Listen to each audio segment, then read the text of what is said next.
ದೇವರ ಪರಿಶುದ್ಧವಾದ ನಾಮಕ್ಕೆ ಸ್ತೋತ್ರವಾಗಲಿ. ಈ ಸಮಯದಲ್ಲಿ ನಾವು ಒಂದು ಇಂಪಾರ್ಟೆಂಟ್ ಆದ ವಿಡಿಯೋವನ್ನು ಮಾಡ್ತಾ ಇದ್ದೀವಿ. ಏನದು ಇಂಪಾರ್ಟೆಂಟ್ ವಿಡಿಯೋ ಅಂತಂದರೆ, ಅದೇ ಒಂದು ದಶಮ ಭಾಗ ದೇವರಿಗೆ ನಾವು ಕೊಡಬೇಕಾ ಇಲ್ಲ ಅಂದರೆ ಕೊಡಬಾರ್ದ ಎನ್ನುವಂಥ ವಿಚಾರವನ್ನು ನಾವು ಈ ಸಮಯದಲ್ಲಿ ನೋಡುವವರಾಗಿದ್ದೆವು. ಯಾಕಂದ್ರೆ ನಾನು ಈ ವಿಡಿಯೋ ನೋಡ್ತಾ ಇದ್ದೆ, ಈ ಒಂದು ಪಾಸ್ಟರ್ ಅಂತ ಹೇಳ್ಕೊಳ್ಳೋರು ಏನು ಮಾತಾಡ್ಲತ್ತಾರ ಅಂತಂದ್ರೆ, ನಾವು ಪ್ರಥಮ ಭಾಗ ಕೊಡಲು ಹೋದ್ರೆ ದೇವರು ನಮಗೆ ಒಂದು ಆಶೀರ್ವಾದ ಕೊಡಲ್ಲ ಅಂಥೇಳಿ ಹೇಳತ್ತಾರ. ಅದು ಏನಂತೇಳಿ ನಾವು ನೋಡರಿ. ದೇವರಿಂದ ನೀವು ದೂರ, ದೇವರ ಮಾತುಗಳು ಮೀರಿ ನಾ ಕೇಳ್ತೀವಿ ಕೇಳಿ ಬಿಡ್ತಾ ಇದೀವಿ ಅಂದ್ರೆ ಎಲ್ಲದರಲ್ಲೂ ನುಕ್ಸಾನ್ಗಳು ನೋಡ್ತೀವಿ. ಪ್ರಥಮ ಫಲಗಳಲ್ಲಿ ದೇವರಿಗೆ ನಾವು ಕೊಡಲಿಲ್ಲ ಅಂದ್ರೆ ನಾವೇನಾಗ್ತೀವಿ, ಭಾಳ ಟೈಮಿನಿಂದ ನುಕ್ಸಾನ್ ಆಗ್ತೀವಿ. ನಾವು ಹೆಂಗೆ ನುಕ್ಸಾನ್ ಆಗ್ತೀವಿ ಪಾಸ್ಟ್ರೆ? ಇವ್ರು ಹೇಳುತ್ತಿದ್ದಾರೆ, ದೇವರ ಒಂದು ವಿಚಾರದಲ್ಲಿ ದೇವರಿಗೆ ನಾವು ಪ್ರಥಮ ಫಲ ಕೊಡಲ್ದೇ ಹೋದೆವು ಅಂತಂದರೆ ನಾವು ಎಲ್ಲದರಲ್ಲಿ ನುಕ್ಸಾನ್ ಆಗ್ತೀವಿ ಅಂತ ಹೇಳತ್ತಾರ.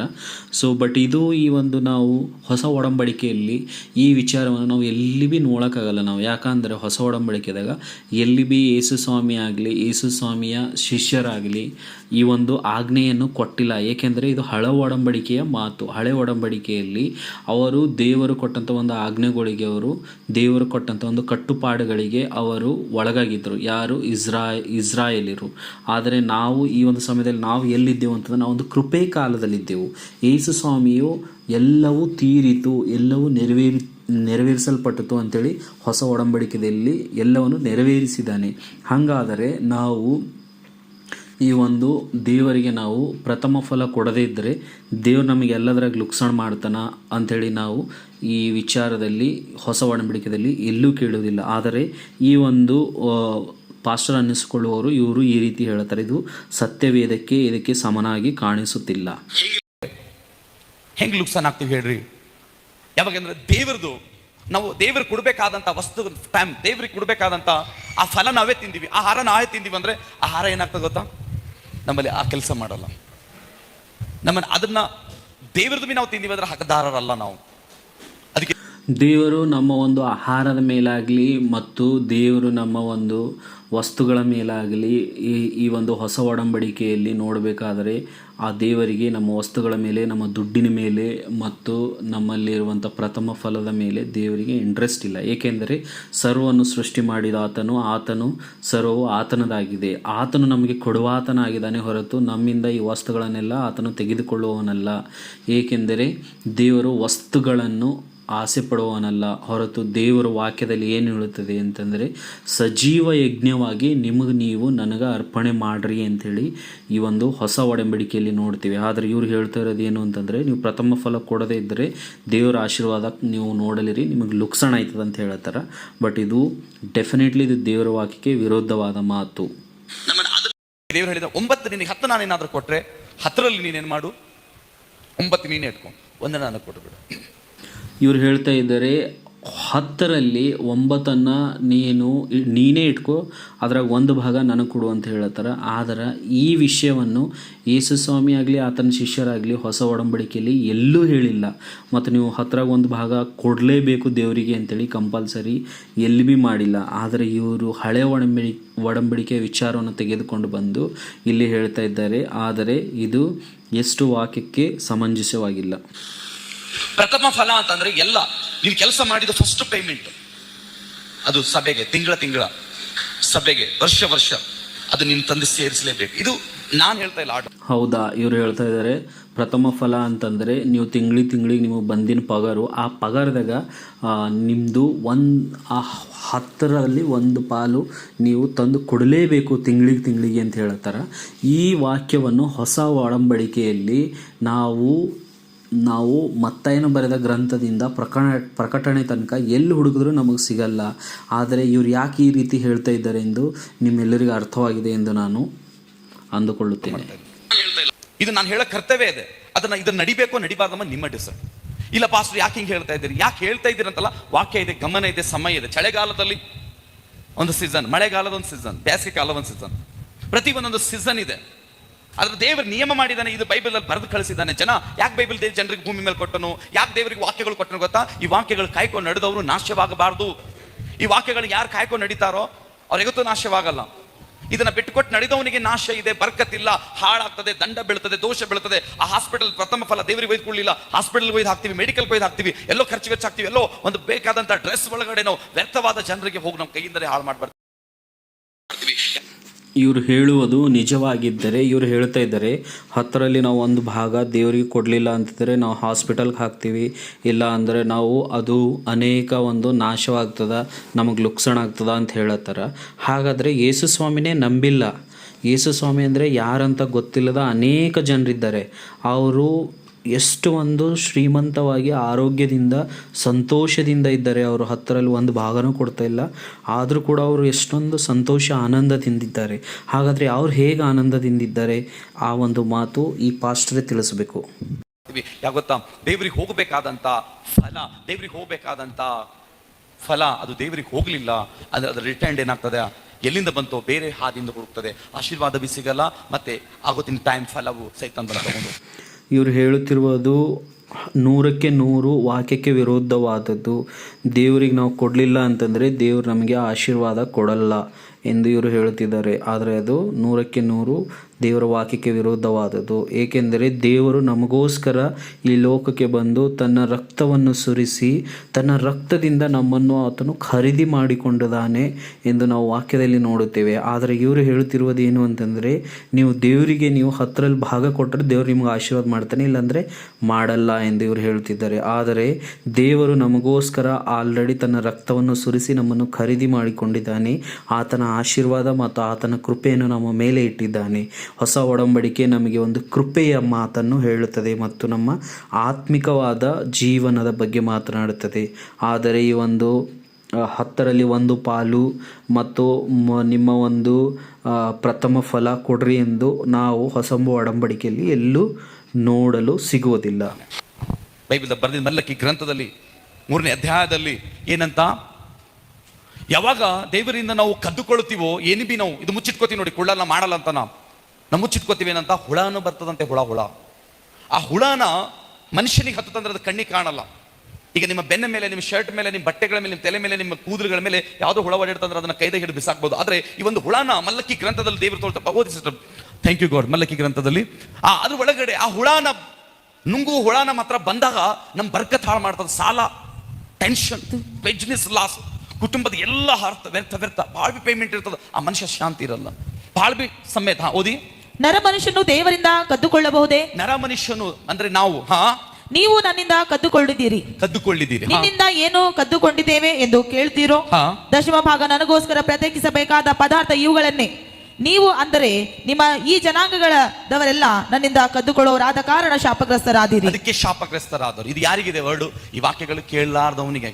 ವಾಕ್ಯ ಕೇಳ್ತಿದಿ, ನಾವು ನಡೆಯಲಕ್ಕಾಗಲ್ಲ, ನಾವು ಕೊಡಕ್ಕಾಗಲ್ಲ, ಪ್ರಥಮ ಫಲ ನಾವು ಕೊಡಕ್ಕಾಗಲ್ಲ, ದಶಮ ಭಾಗ ನಾವು ಕೊಡಕ್ಕಾಗಲ್ಲ ಅಂದವರಿಗೆ ಅದ ಮಾತು. ಏನಾಗ್ತದ, ಅವ್ರಿಗೆ ಶಾಪಗ್ರಸ್ತರಾಗ್ತದ. ಅವ್ರ ಮನೇಲಿ ಅನೇಕ ಕಾಟಗಳು, ಜಗಳಿಗಳು, ಗಲಿಬಿಲಿಗಳು, ಸಮಾಧಾನವೇ ಒಡೆದು ಹೋಗ್ತದ. ಅವ್ರ ಮನೆಗೆ ಶಾಂತಿನೇ ನುಚ್ಚು ನೂರು ಆಗ್ತದ. ಆ ಮನೆಗೆ ಎಲ್ಲಾ ಮಾತಲ್ಲಿ ಇರ್ತದ, ಆದ್ರೆ ಎಲ್ಲಾ ಮಾತಲ್ಲಿ ಬಿ ಹಾಳಾಗ್ತಾ ಬರ್ತದ.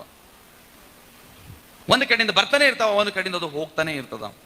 ನಾಶಾಯ, ಸಮಾಧಾನ ಇಲ್ಲದ ಮನೆ, ಶಾಪಗ್ರಸ್ತದ ಮನೆ. ದೇವರ ಶಬ್ದದಿಂದ ಬಂದಿದ್ದಂತ ವರ್ಡ್ ಇದು ನೋಡಿ. ಅಂತ ಮನೆ ಶಾಪ ಇರ್ತದೆ. ಅಂತ ಮನೆ ಯಾವತ್ತು ಬರ್ಕತ್ತಿರಲ್ಲ, ಆ ಮನೆ ಯಾವತ್ತು ಗ್ರೇಜ್ ಇರಲ್ಲ. ದೇವ್ರ ಆ ಪ್ಲಾನಿಂಗ್ ಇಕ್ಕಲ್ಲ, ದೇವರ ಫ್ಯೂಚರ್ ಪ್ಲಾನಿಂಗ್ ದೇವರ. ಸೊ ಇವರು ಹೇಳುತ್ತಿರೋದು ಮಲಾಕಿ ಗ್ರಂಥ 3ನೇ ಅಧ್ಯಾಯ 10ರಲ್ಲಿ ಹೇಳಿರುವಂಥ ಒಂದು ಸಂದರ್ಭ ಮಾತಾಡ್ಲತ್ತಾರೆ. ಏನು ಮಾತಾಡ್ಲತ್ತಾರ ಅಂತಂದ್ರೆ, ಆ ಒಂದು ಮನೆಗೆ ಏನು ಬಿ ಆಶೀರ್ವಾದ ಇರಲ್ಲ, ಆ ಮನೆಗೆ ಶಾಪ ಇರ್ತದ, ಆ ಮನೆಯಲ್ಲಿ ಏನು ಬಿ ಬರ್ಕತ್ ಇರಲ್ದು, ಆ ಮನೆ ಪೂರ ನಾಶವಾಗಿ ಹೋಯ್ತದ ಅಂತ ಹೇಳತ್ತಾರ. ಏಕೆಂದರೆ ನೀವು 10ರ ಒಂದು ಪಾಲು ಕೊಡಲು ಹೊಂಟಿರಿ, ಅದರ ಸಲದ ನಿಮ್ಮ ಮನೆ ಹಂಗೆ ನಾಶ ಆಯ್ತದ ಅಂತ ಹೇಳ್ತಾರೆ. ಆದರೆ ಇದು ಈ ವಾಕ್ಯದ ಸಂದರ್ಭ ಏನು, ದೇವರು ಯಾರಿಗೆ ಮಾತಾಡ್ತಾ ಇದ್ದಾನೆ, ಯಾಕೆ ಮಾತಾಡಿದನು ಅಂಥೇಳಿ ಈ ಕಾಂಟೆಕ್ಸ್ಟನ್ನು ಅವ್ರು ಏನು ಹೇಳಲ್ದೇನೆ ಇದಕ್ಕೆ ಔಟ್ ಆಫ್ ಕಾಂಟೆಕ್ಸ್ಟ್ ತೆಗೆದುಕೊಂಡು ಹೋಗಿ ಅವ್ರದ್ದೇ ಒಂದು ಸ್ವಂತ ಆಲೋಚನೆಗಳು ಹೇಳತ್ತಾರ. ಹಾಗಾದರೆ ಈ ಮಲಾಕಿ ಗ್ರಂಥ 3ನೇ ಅಧ್ಯಾಯ 10ರಾಗ ನಮಗೆ ನೋಡ್ಬೇಕಂದ್ರೆ ಇದು ಯಾವುದು ವಿಚಾರವಾಗಿ ಏನು ಸಂದರ್ಭದಲ್ಲಿ ಇಲ್ಲಿ ದೇವರು ನಾಶ ಮಾಡ್ತೀನಿ ಅಂಥೇಳಿ ಹೇಳತ್ತಾನ ಅಂಥೇಳಿ ನಾವು ತಿಳಿದುಕೊಳ್ಳಬೇಕು. ಏನು ಮಾಡ್ತಾನ ಅಂಥೇಳಿ ನೋಡೋಣ. ನಾವು ಇಲ್ಲಿ ಏನು ಅಂತಂದರೆ ಮಲಾಕಿ 3ನೇ ಅಧ್ಯಾಯ 10ರಾಗ ಏನು ಹೇಳ್ತದ ಅಂತಂದ್ರೆ, ನಾವು ಫಸ್ಟು ಆ ಒಂದು ಸಂದರ್ಭ ಏನಿದೆ, ಕಾಂಟೆಕ್ಸ್ಟ್ ಏನಿದೆ ಅದನ್ನು ನಾವು ಫಸ್ಟು ತಿಳಿದುಕೋಬೇಕು.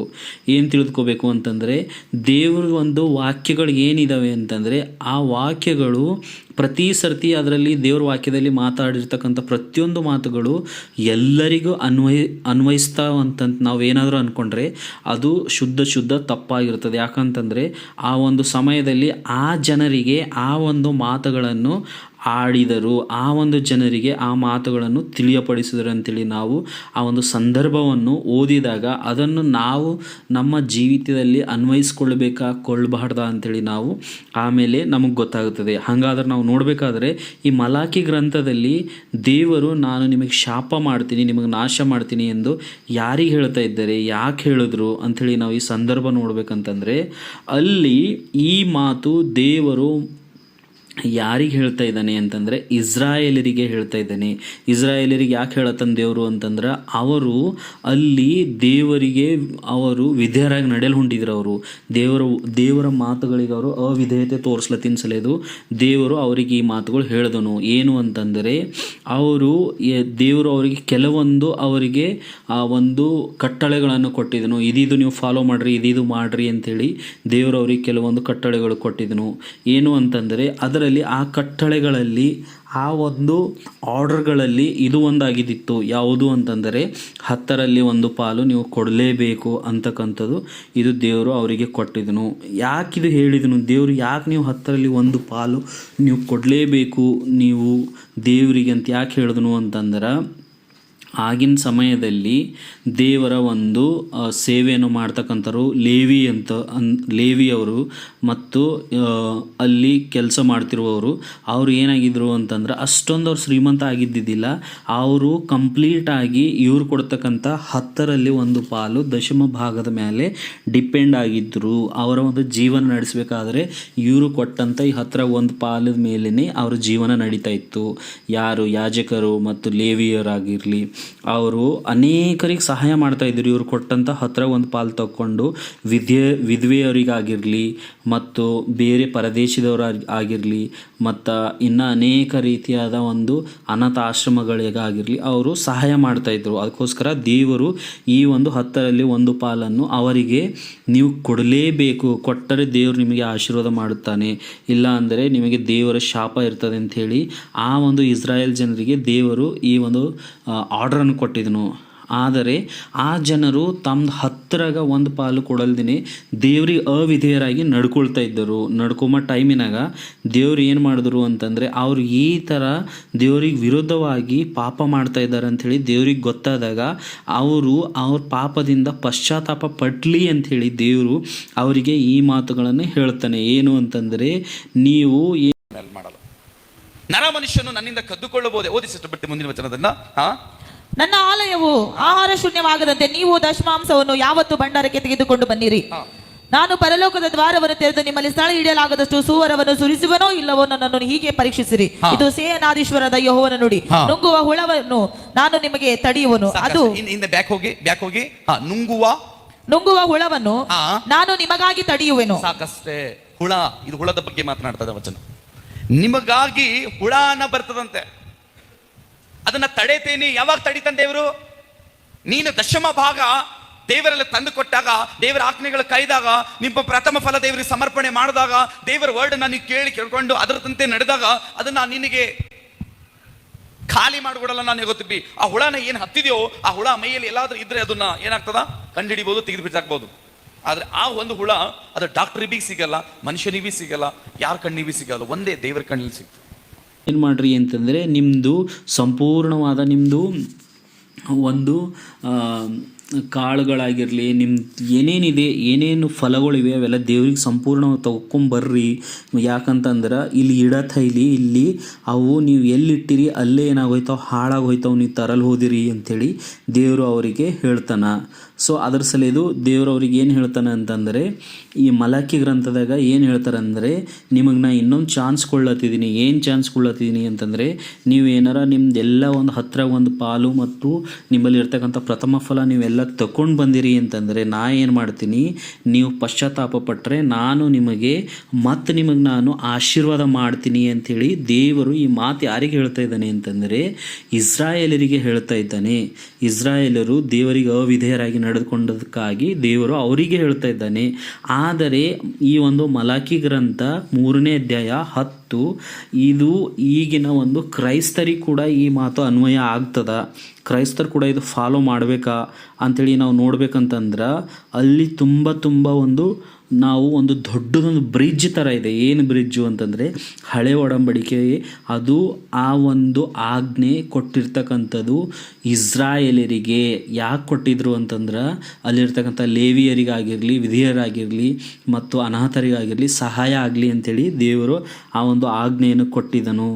ಅವರು ಆ ಒಂದು ಆಜ್ಞೆಯ ಕೆಳಗೆ ಇದ್ದರು. ಯಾರು ಅಂತಂದರೆ ಇಸ್ರಾಯೇಲರು. ಆದರೆ ಕ್ರೈಸ್ತರಾದ ನಾವು ಆ ಒಂದು ಆಜ್ಞೆಯ ಕೆಳಗೆ ಇಲ್ಲ ನಾವು. ಅದಕ್ಕೋಸ್ಕರ ಯೇಸು ಸ್ವಾಮಿ ಇಲ್ಲಿಗೆ ಬಂದು ನಮಗೆ ಆಶೀರ್ವಾದ ಮಾಡಿದನು. ಏನು ಆಶೀರ್ವಾದ ಮಾಡಿದನು? ಈ ಹೊಸ ಒಡಂಬಡಿಕೆಯಲ್ಲಿ ನಾವು ಮತ್ತಾಯನಿಂದ ನಾವು ಪ್ರಕಟಣೆ ಗ್ರಂಥ ತನಕ ನೋಡಿದ್ರೆ ಎಲ್ಲಿ ಭೀ ನೀವು ಖಂಡಿತವಾಗಿ ದಶಮ ಭಾಗ ಕೊಡಲೇಬೇಕು. ನೀವು ಕೊಟ್ಟರೆ ನಿಮ್ಗೆ ಆಶೀರ್ವಾದ ಅದ, ಇಲ್ಲಾಂದ್ರೆ ನಿಮ್ಗೆ ಆಶೀರ್ವಾದ ಇಲ್ಲ ಅಂಥೇಳಿ ನಾವು ಯಾವ ವಾಕ್ಯದಲ್ಲಿ ನೋಡಲ್ಲ. ಅಲ್ಲಲ್ಲಿ ನೋಡ್ಬೋದು ನಾವು. ಯಾರು ಅಂತಂದರೆ ಯೇಸು ಸ್ವಾಮಿ ಫರಿಸಾಯರಿಗೆ ಮತ್ತು ಸದ್ದುಕಾಯರಿಗೆ ಅಲ್ಲಿ ಯೇಸು ಸ್ವಾಮಿ ಗದರಿಸ್ತಾನೆ ಈ ವಿಷಯ ಕುರಿತು. ಲೂಕನ ಬರೆದ ಸುವಾರ್ತೆ 11ನೇ ಅಧ್ಯಾಯ 42ರಲ್ಲಿ ಯೇಸು ಸ್ವಾಮಿ ಆ ಒಂದು ದಶಮ ಭಾಗದ ಕುರಿತು ಅಲ್ಲಿ ಫರಿಸಾಯರಿಗೆ ಮಾತನಾಡ್ತಾನೆ. ಅದನ್ನು ಬಿಟ್ಟರೆ ನಾವು ಮತ್ತೆಲ್ಲಿ ಕೂಡ ಯೇಸು ಸ್ವಾಮಿ ಒಂದು 10ರಲ್ಲಿ 1 ಭಾಗ ಕೊಡಬೇಕಂತೇಳಿ ಅಪೊಸ್ತಲರಾಗಿರಲಿ ಯಾರು ಕೂಡ ಕಂಪಲ್ಸರಿ ನೀವು 10% ಕೊಡಬೇಕೇ ಅಂಥೇಳಿ 10% ಕೊಟ್ಟರೆ ನೀವು ಯೇಸು ಸ್ವಾಮಿ ನಂಬೋರು, 10% ಕೊಟ್ಟರೆ ನೀವು ಕ್ರಿಶ್ಚಿಯನು, ಇಲ್ಲ ಅಂದರೆ ನೀವು ದೇವ್ರ ಬ್ಲೆಸ್ಸಿಂಗ್ ನಿಮಗೆ ಬರಲ್ಲ ಅಂಥೇಳಿ ನಾವು ಹೊಸ ಒಡಂಬಡಿಕೆದಾಗ ಎಲ್ಲಿ ಭೀ ನೋಡಲೇವು.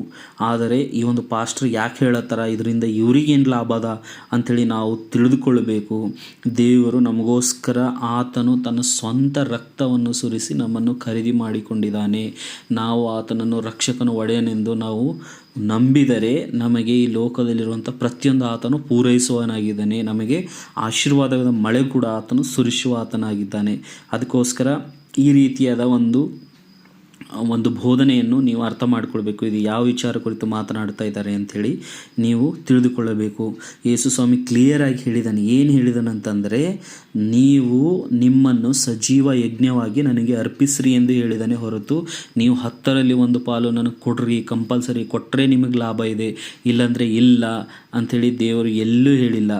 ಇವರು ಈ ಪಾಸ್ಟರ್ ಹೇಳೋದು ಏನಾದರೂ ನಿಜ ಆಗಿದ್ದರೆ ಇವತ್ತು ಯೇಸು ಸ್ವಾಮಿಯನ್ನು ನಂಬದೇ ಇರ್ತಕ್ಕಂಥವ್ರು ಯೇಸು ಸ್ವಾಮಿಯನ್ನು ನಂಬಿಯೋರಿಗಿಂತ ಎಷ್ಟೊಂದು ಶ್ರೀಮಂತವಾಗಿದ್ದಾರೆ, ಎಷ್ಟೊಂದು ಸಮೃದ್ಧಿ ಜೀವನದಲ್ಲಿದ್ದಾರೆ. ಆದರೆ ಅವರು ಯಾವತ್ತೂ ದೇವರಿಗೆ 10ರಲ್ಲಿ 1 ಪಾಲು ಕೊಟ್ಟವರಲ್ಲ. ಆದರೂ ಕೂಡ ಅವರು ಆಶೀರ್ವಾದ ಅವರಲ್ಲಿದೆ. ಹಾಗಾದರೆ ಇವರ ಮಾತಿನ ಪ್ರಕಾರ ಅವರಿಗೆ ಏಕೆ ಆಶೀರ್ವಾದ ಇದೆ ಅದನ್ನು ಇವರೇ ತಿಳಿಸ್ಬೇಕು.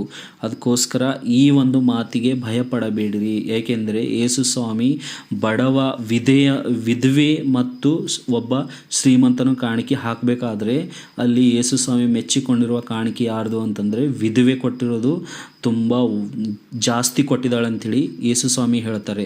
ಆಕೆ ಕಮ್ಮಿ ಕೊಟ್ಟರು ಭೀ ಆಕೆನೇ ಜಾಸ್ತಿ ಕೊಟ್ಟಿದ್ದಾಳೆ ಅಂಥೇಳಿ ಯೇಸು ಸ್ವಾಮಿ ಹೇಳ್ತಾರೆ. ಯಾಕೆಂದರೆ ಆ ಶ್ರೀಮಂತನ ಅವನ ಬಲು ಯಾವುದು ಉಳಿದಿತ್ತು ಅದು ಕೊಟ್ಟಿದ್ದೀನೇನೋ, ಆದರೆ ಈ ಒಂದು ಬಡ ಹೆಣ್ಣುಮಗಳು ತನ್ನ ಜೀವನದಲ್ಲಿ ಏನು ಸಂಪಾದನೆ ಇತ್ತು ಎಲ್ಲನೇ ಕೊಟ್ಟಿದ್ದಾಳೆ ಅಂಥೇಳಿ ಯೇಸು ಸ್ವಾಮಿಯಲ್ಲಿ ಆ ಒಂದು ಎಕ್ಸಾಂಪಲ್ ಹೇಳಿದನು. ಆ ಎಕ್ಸಾಂಪಲ್ ಮೂಲಕ ದೇವರು ನಮ್ಮ ಹತ್ರ ನಾವು ಎಷ್ಟು ಕೊಡ್ತಾ ಇದ್ದೀವಿ, ನೀವು ಕೊಟ್ಟಿನ ಪ್ರಕಾರನೇ ನಿಮಗೆ ಆಶೀರ್ವಾದ ಮಾಡ್ತೀನಿ ಎಂದು ಯೇಸು ಸ್ವಾಮಿ ಎಲ್ಲೂ ಹೇಳಿಲ್ಲ. ಆದರೆ ನಮ್ಮ ಹೃದಯ ದೇವರ ಜೊತೆಗೆ ಇದೇನಾ ಇಲ್ಲ ಎಂದು ದೇವರು ನೋಡುವ ಆತನಾಗಿದ್ದಾನೆ. ನಾವು ದೇವರ ಜೊತೆಗೆ ನಮ್ಮ ಹೃದಯ ಇದ್ದರೆ ಖಂಡಿತವಾಗಿ ಆತನು ಈ ಲೋಕದಲ್ಲಷ್ಟಲ್ಲ ಪರಲೋಕದಲ್ಲಿಯೂ ಕೂಡ ನಮಗೆ ಆಶೀರ್ವಾದ ಮಾಡುವ ಆತನಾಗಿದ್ದಾನೆ. ಅದಕ್ಕೋಸ್ಕರ ಯಾರಾದರೂ ಒಂದು ರೀತಿಯಾದ ವಾಕ್ಯಗಳನ್ನು ಹೇಳ್ತಾ ಇದ್ದಾನೆ ಅಂತಂದರೆ ಅದು ದೇವರ ವಾಕ್ಯಕ್ಕೆ ಸಮವಾಗಿದೆ ಎಂದು ನಾವು ತಿಳಿದುಕೊಳ್ಳಬೇಕು. ನಾವು ವಾಕ್ಯದಿಂದನೇ ಎಚ್ಚರವಾಗಬೇಕು. ದೇವರು ನಿಮ್ಮೆಲ್ಲರನ್ನು ಆಶೀರ್ವದಿಸಲಿ. ಆಮೆನ್.